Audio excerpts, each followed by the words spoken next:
تو اس لیے فرمایا تم میں سے جس کا ہاتھ لمبا ہے وہ جنت میں میرے پاس پہلے آئے گی۔ یہ کہہ کر سرکار دو علیہ وسلم کا وصال ہو گیا اور اس کی وضاحت نہ ہو سکی کہ مطلب کیا ہے، تو حضور کی ازواج آپس میں اپنے ہاتھ جوڑتی تھی کہ کس کا ہاتھ لمبا ہے۔ دیکھا گیا کہ حضرت سودا رضی اللہ تعالی عنہا کا ہاتھ سب سے لمبا تھا۔ حضرت سودا سب سے لمبے ہاتھ والی تھی، مگر سب سے پہلے ازواج میں سے جس کا وصال ہوا وہ حضرت زینب رضی اللہ تعالیٰ عنہ تھی، حضرت زینب۔ تو پھر مسئلہ سمجھ میں آیا جو سرکار نے فرمایا تھا کہ جس کا ہاتھ لمبا ہے وہ میرے پاس پہلے آئے گی، اس کا مطلب یہ تھا کہ جو سب سے زیادہ سخاوت کرنے والی ہے وہ جنت میں میرے پاس پہلے آئے گی، جو اللہ کے نام پر زیادہ دیتی ہے۔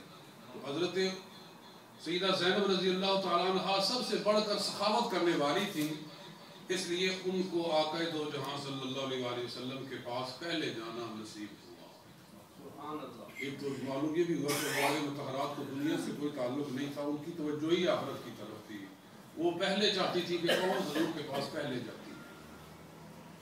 تو اس سے یہ معلوم ہوتا ہے کہ رسول پاک صلی اللہ علیہ وسلم سخاوت کرنے والے کو پسند فرما رہے ہیں، اور اللہ تعالیٰ بھی اس کو زیادہ پسند فرماتا ہے جو زیادہ سخاوت کرنے والا ہے، اللہ کے نام پر جو زیادہ دیتا ہے۔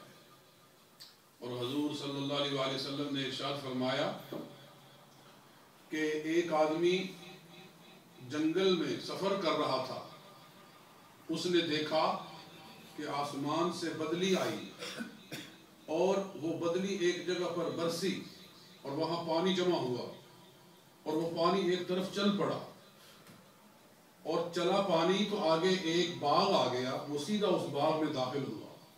اور حدیث میں یہ ہے کہ جب بادل سے پانی برسا تو آواز آئی کہ اے پانی فلاں آدمی کے باغ میں جا اور اس کو سیراب کر، فلاں آدمی کے باغ کو سیراب کر۔ تو وہ بڑا حیران ہوا کہ یہ کیسا عجیب منظر ہے کہ بادل برسا ہے، پانی جمع ہوا ہے، اور آواز آئی ہے کہ فلاں آدمی کے باغ کو سیراب کر۔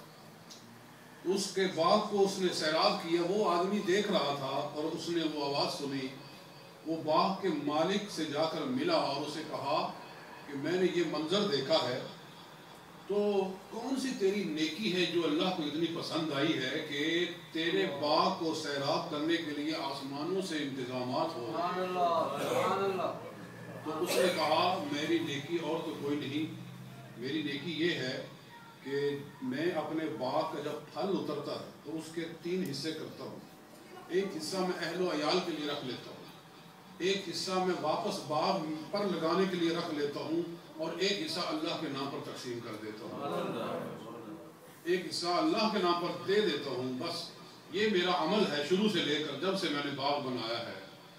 تو اس نے کہا کہ تجھے مبارک ہو، اللہ نے تیرا یہ عمل پسند فرمایا ہے، اللہ کو تیرا عمل اتنا پسند ہے کہ تیرے باغ کی سیرابی کے لیے عرش سے انتظامات ہوتے ہیں۔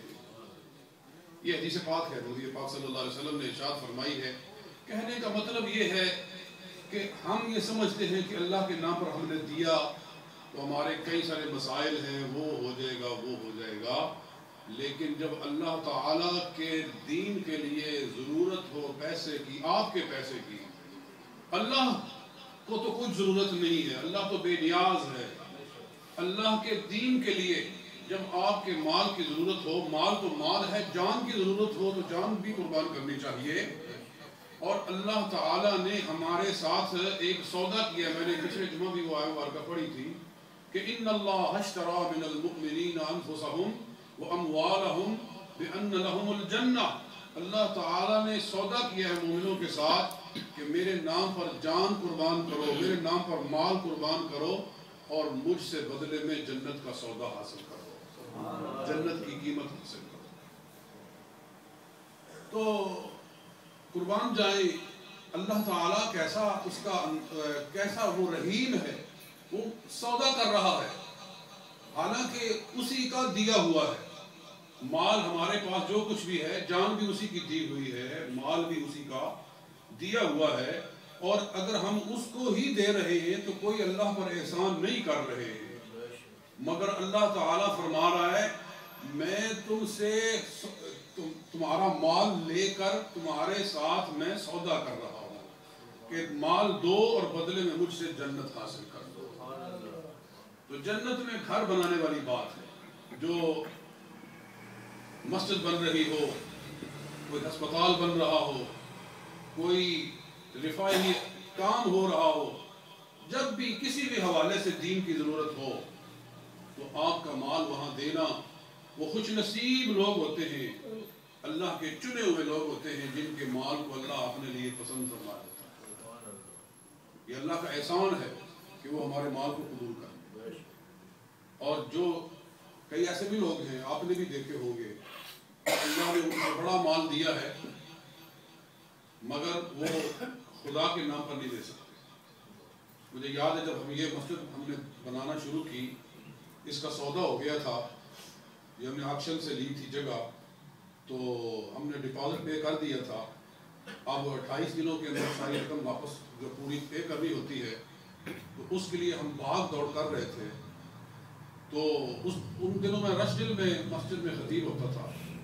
وہاں ایک شخص نماز پڑھنے کے لیے آتا تھا اور اس کی گاڑی کہتے تھے کہ یہ قریباً 30,000 پاؤنڈ کی ہے. اس کی گاڑی 30,000 پاؤنڈ کی تھی.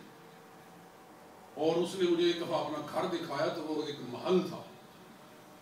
تو میں نے کہا بھی اس کے پاس تو کافی پیسہ بھی ہے اور مسجد کا نمازی بھی ہے, روزانہ ملاقات ہوتی ہے, اس سے بات کرتے ہیں.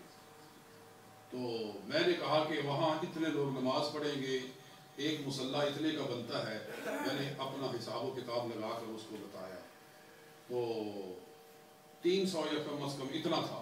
میں نے کہا تو وہ پریشان ہو گئے,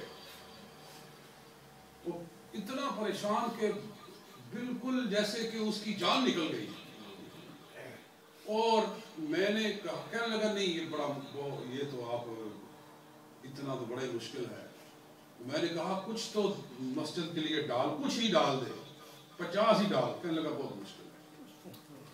میں نے کہا چلو ٹھیک ہے پھر کوئی بات نہیں, اللہ کا کام اللہ تعالیٰ خود کروانے والا ہے, وہ تیرے پیسے کا محتاج ہے اللہ تعالیٰ. تو مجھے حیرت ہو رہی تھی کہ اس کی گاڑی 30,000 پاؤنڈ کی ہے اور اللہ کے نام مسجد کے لیے میں نے اس سے مانگا ہے, تو یہ 50 پاؤنڈ بھی نہیں نکال سکتا. تو ایسا ہوتا ہے. اور مجھے حدیث پاک یاد آ رہی ہے, رسول اکرم صلی اللہ علیہ وسلم نے ارشاد فرمایا کہ ایک متصدق ہوتا ہے اور ایک ممسک ہوتا ہے. فرمایا متصدق صدقہ کرنے والا وہ ایسے ہوتا ہے کہ اس کے ہاتھ اس کے سینے کے اوپر بندھے ہوئے تھے اور اوپر سے رسے بندھے ہوئے تھے, رسے زنجیر باندھا ہوا تھا اس کے ہاتھوں میں. اس نے اللہ کے نام پر دینا چاہا, اس نے زور لگایا تو اس کے رسے ٹوٹ گئے, اس کی زنجیریں ٹوٹ گئی, ہاتھ کھل گئے اور اس نے دینا شروع کر دیا. اور جو ممسک ہوتا ہے, جو نہیں دیتا, اس کے ہاتھ بھی بندھے ہوئے تھے. تو اس نے دینا چاہا لیکن جتنا وہ زور لگاتا ہے رسے اتنے ٹائٹ ہوتے ہیں. مطلب یہ ہے کہ اس کے اوپر نفس اور شیطان غالب آتا جاتا ہے, اور وہ بھی اس کے ایمان کے اندر بھی تھوڑی سی رمق ہے, وہ کوشش تو کرتا ہے لیکن نفس اس کے اوپر غالب, اس کے ہاتھ نہیں کھل سکتے. اور جو متصدق ہے, صدقہ دینے والا ہے, اس کا ایمان اتنا قوی ہے, اتنا مضبوط ہے کہ وہ کوشش کرتا ہے تو اس کا زور اس کے نفس کے اوپر اتنا غالب ہے کہ اس کے رسے پھوٹ جاتے ہیں اور اس کے ہاتھ کھل جاتے ہیں. یہ حضور صلی اللہ علیہ وسلم نے صدقہ دینے والے متصدق اور ممسک کے درمیان میں فرق بیان کیا. تو اگر اللہ تعالیٰ توفیق دے تو سمجھو کہ اللہ تعالیٰ نے ہمیں متصدق بنایا ہے. بہرحال عزیزو, میں نے پچھلے جمعہ عرض کیا تھا کہ مسجد میں جگہ کی قلت ہے, یہ تو آپ کو بھی معلوم ہے. اور جب بھی